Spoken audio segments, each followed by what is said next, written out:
ሰላም እንዴት ናችሁ? ነብይ ቲቢ ጃሽዋ ስለ ተግባራዊ ክርስትናና በዚህ ዘመን ባለነው ክርስቲያኖች ውስጥ የኢየሱስ ስምና መንፈስ ቅዱስ በሕይወታችን ለምን ሊሰሩ እንዳልቻሉ የሚያብራራበትን ተግባራዊ ትምህርት ዛሬ ይዤላችሁ መጥቻለሁ። ትምህርቶቹ በሶስት የተለያየ ጊዜ የተቀረጹ ክሊፖች ናቸው። እንድታዳምጡ ጋብዛችኋለሁ።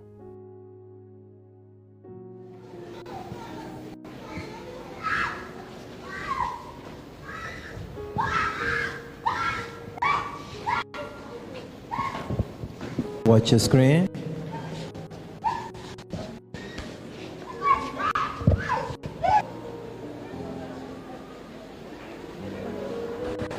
Watch. Can you see? ተመልከቱት ምን እንደሚያደርግ። በኢየሱስ ስም የምታደርገውን ነገር አቁም። Why can't you hold me? ለምን እኔን አትይዘኝም ነበር? ብዙዎቻችሁን መናፍስት እንደ ዕቃቃ መጫወቻ ነው የሚቆጥሯችሁ። እነርሱ የሚፈሩት ብርሃን ያለበትን ሰው ብቻ ነው። ተመልክታችኋል? የካሜራ ባለሙያውን የያዘበትን መንገድ በተመሳሳይ መንገድ ነው በመንፈሳዊ ዓለምም ሕይወቱን የሚይዙት።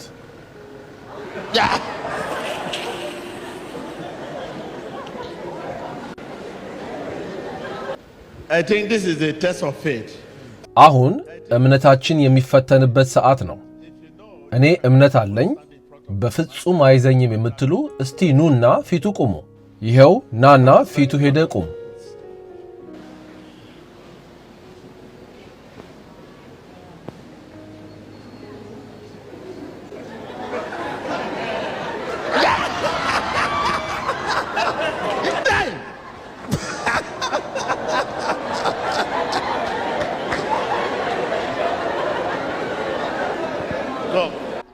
ነይ መሞከር ትፈልጊያለሽ?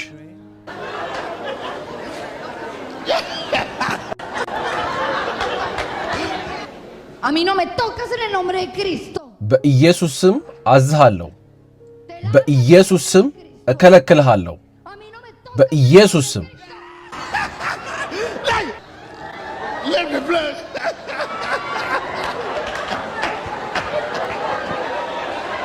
This is practical. This is what they need to do their study in theology school. ይሄንን ነው እንግዲህ ተግባራዊ ክርስትና ማለት። ይሄንን ነበር በስነ መለኮት ወይንም ቴዎሎጂ ትምህርት ቤት ውስጥ መማርና ማጥናት የነበረባቸው።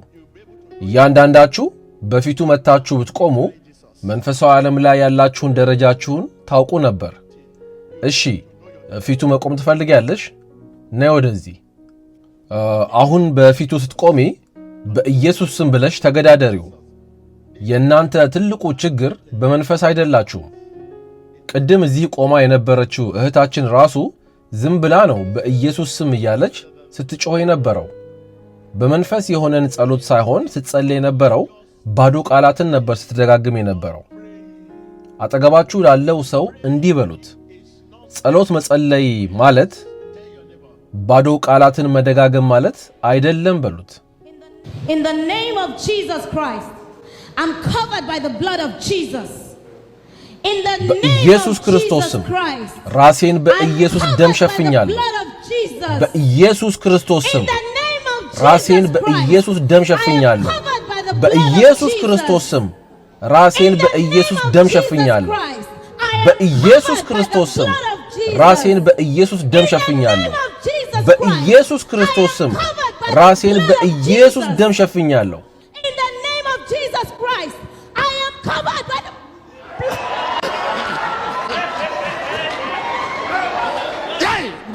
ልቀቃት።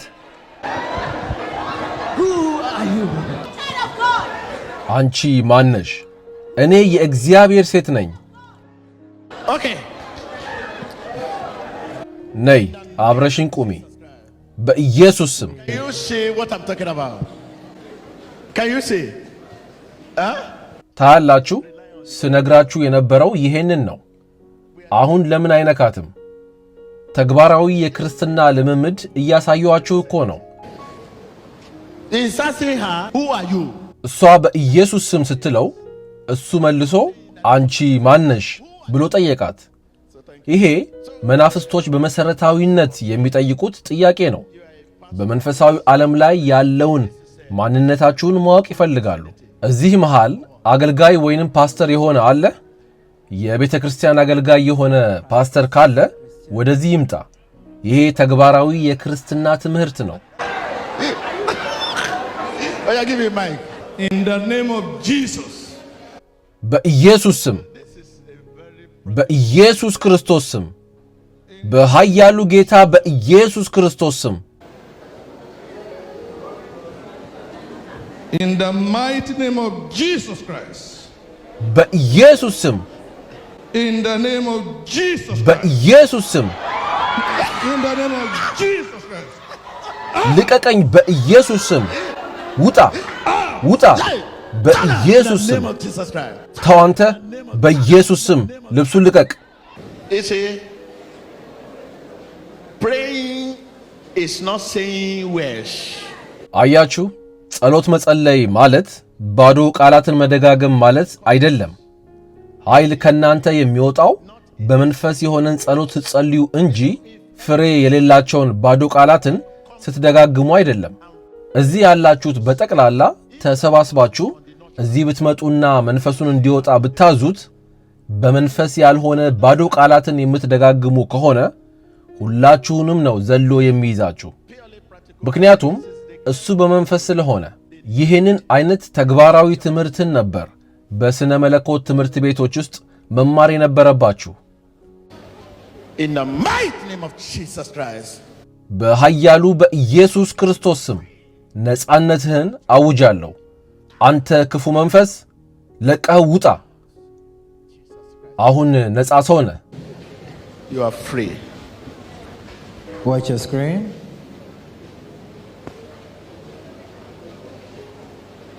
See the young man looking strangely. ተመልከቱት። አሁን ከሌላኛው ዓለም ተመልሶ ነቅቷል። He seems to have found himself in another realm. Watch your screen. He's crying. He's crying. ተመልከቱት፣ እያለቀሰ ነው። ፊቱ ሁሉ ተቀይሯል። ከዚህ በፊት ሰይጣን የዚህ ልጅ ሰውነት እንደ ቤተ መቅደስ ነበረ ይገለገልበት የነበረው። He's crying. Why are you crying? ለምንድን ነው የምታለቅሰው? የት እንዳለው ግራ ስለገባኝ ነው። የት እንዳለህ አላወቅም? ብዙ ሰዎች ላይ ጥቃት እንዳደረስክም አላወቅም? አላወቅኩም። እግዚአብሔር ስላዳነኝ አመሰግነዋለሁ። Who is Jesus? Is my deliverer. ኢየሱስ ማን ነው? የኔ ነፃ አውጪ ነው። Hallelujah. Can you say the lesson we have learned today? አያችሁ፣ ዛሬ የተማርነውን ትምህርት ወደ ቤታችሁ ስትመለሱ ከዚህ በፊት ያልነበራችሁን ትልቅ ልምድን ቀስማችሁ ነው የምትመለሱት።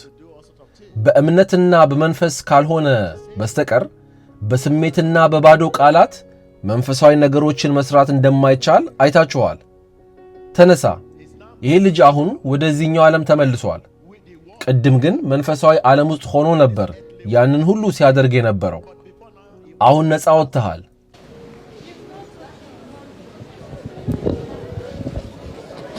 Thank you, Jesus.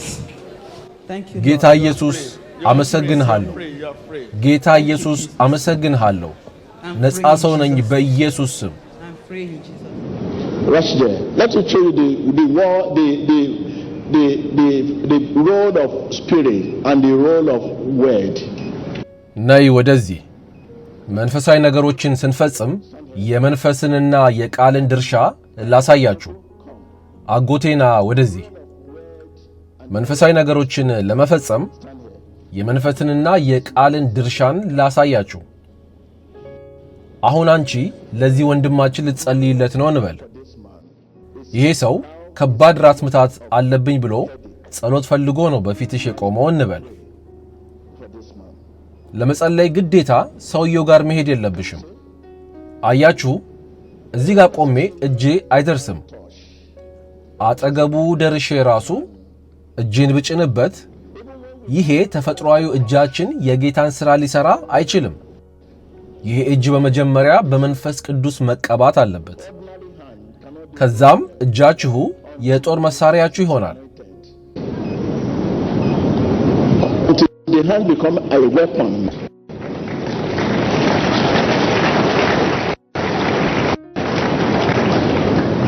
Now, you hold this mic. አሁን በመንፈስ አትሆኚ ወይንም መንፈስ ቅዱስ በሌለበት ሁኔታ እዚሁ ጋር ሆነሽ ለሰውየው ተፈወስ ብለሽ ብትጸልይለት በመንፈስ ያልሆነን ባዶ ቃላት ብቻ ስለተናገርሽ ካንቺ ውስጥ ወጥቶ ወደ ሰውየው የሚሄድ ምንም ነገር የለም። But when you now talk by the help of the Holy Spirit, someone will come out of you. በመንፈስ ቅዱስ ሆነሽ ብትጸልይለት ግን የሆነ አካል ካንቺ ውስጥ ወጥቶ ወደ እርሱ ይሄድና ይነካዋል። አንቺ ግን እዛው ቦታ ነው የቆምሽው። መለኮታዊ ማንነት ነው ካንቺ ውስጥ ወጥቶ የሚሄደው። የእምነት አይናቸው የበራላቸው ሰዎች ይህንን መንፈሳዊ ድርጊት በመንፈስ አይናቸው ሊያዩት ይችላሉ።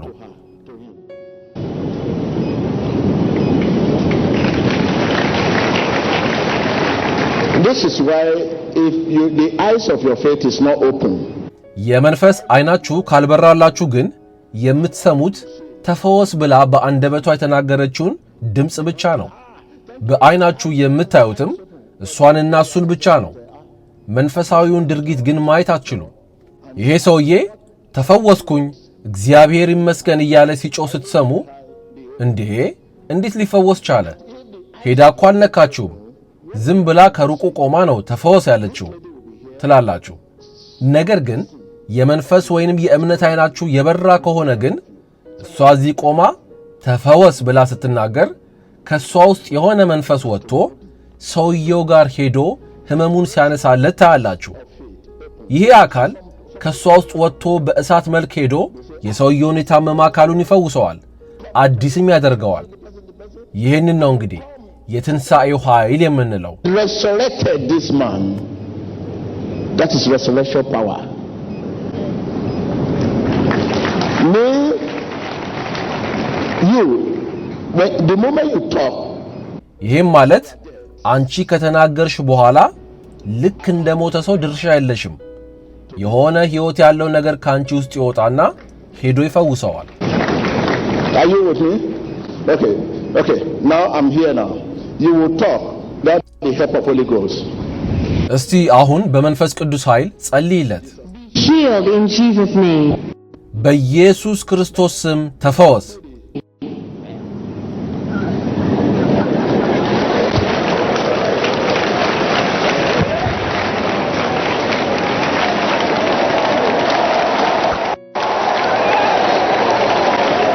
Are you with me?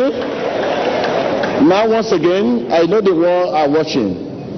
You want to talk without the help of Holy Ghost. ከእኔ ጋር ናችሁ? አሁን ደግሞ ያለ መንፈስ ቅዱስ ወይንም ያለ እምነት ስትጸልይ ምን እንደሚከሰት ላሳያችሁ። ያለ እምነት መጸለይ ማለት የእግዚአብሔር ቃል በአእምሮአችሁ ውስጥ ነው እንጂ ያለው ወርዶ ከመንፈሳችሁ ጋር ተዋህዶ እናንተን አልሆነም ማለት ነው።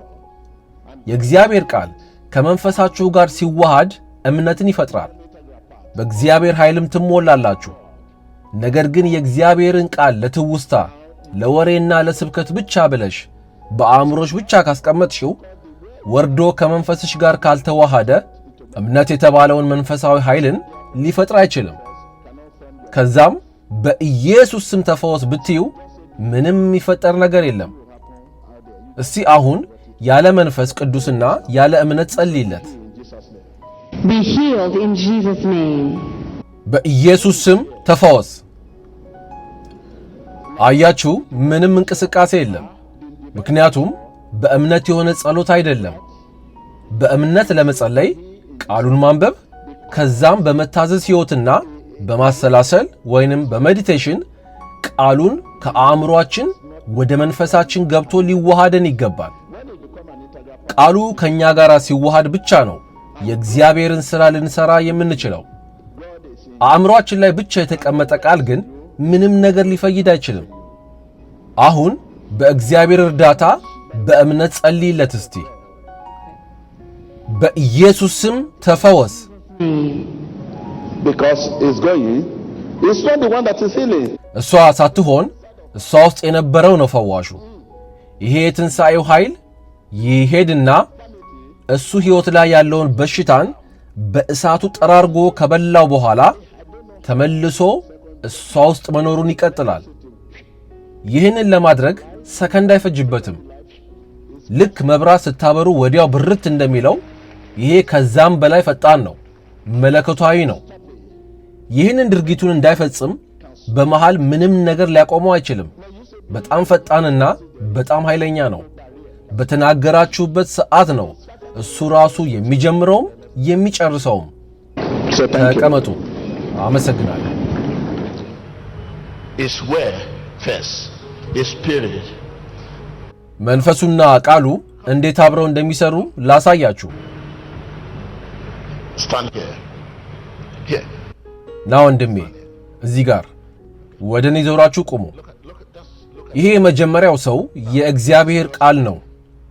ሁለተኛው ሰው የእግዚአብሔር መንፈስ ነው እንበል። ሶስተኛው ሰው ደግሞ ዳግም የተወለደ ክርስቲያን ነው እንበል። Something must pass here. This is God's power now. ተመልከቱ፣ የእግዚአብሔር ኃይል የሚሰራው እንደዚህ ነው። በቃሉ በኩል ከዛም በመንፈሱ አልፎ ነው ይህንን ሰው ሊያስተምረው፣ ሊፈውሰው እናም ነፃ ሊያወጣው የሚችለው። The gospel must move if this way is genuine. ይሄ ከፊቴ የምታዩት ቃል እውነተኛ ቃል ከሆነ፣ የምታወጡት ቃል ከልባችሁ ወይንም ከመንፈሳችሁ ከሆነ ቃሉ ያልፍና መንፈስ ቅዱስን እንዲንቀሳቀስ ያደርገዋል። ከዛም ሄዶ በሰውየው ሕይወት ላይ የተፈለገውን ውጤት የሚያመጣን ፍሬ ያፈራል። So now the challenge we are having now today is here. Not even here, because you can't reach there if here is not genuine. በዚህ ዘመን ያጋጠመን ተግዳሮት ግን ሁለተኛው ሰውዬ ወይንም መንፈሱ ጋር ሳይሆን እዚሁ ቃሉ ጋር ነው። እውነተኛ ከኛ ጋር የተዋሃደ የመንፈስ ቃል የለንም። ስለዚህ ከዚህ ደረጃ ማለፍ አንችልም። የችግሩ ምንጭ ምን መሰላችሁ? ይህንን ቃል ልክ ትምህርት ቤት ውስጥ የታሪክን ትምህርት ስታጠኑ በነበረበት መንገድ ስለምታጠኑት ነው። በዚሁ ምክንያት ነው ቃሉ በሕይወታችሁ መስራትን ያልቻለው። ልክ ሕክምናን አጥንታችሁ ተመራችሁ እንደተመረቃችሁት ነው ይህንንም ቃል አጥንታችሁ ተመራችሁ መመረቅ የምትፈልጉት። ልክ ክፍል ውስጥ ገብታችሁ ተመራችሁ አጥንታችሁ ለፈተና ተቀምጣችሁ በዲግሪ፣ በማስተርስ፣ በዶክትሬት እንደምትመረቁት ቃሉንም በዚሁ መልክ ነው መማር የምትፈልጉት። መማራችሁ ላይ ተቃውሞ የለኝም። ነገር ግን ይሄ ቃል የእግዚአብሔር ቃል ሊሆን የሚችለው በመንፈስ ቅዱስ ውስጥ ካለፈና ከተብላላ ብቻ ነው።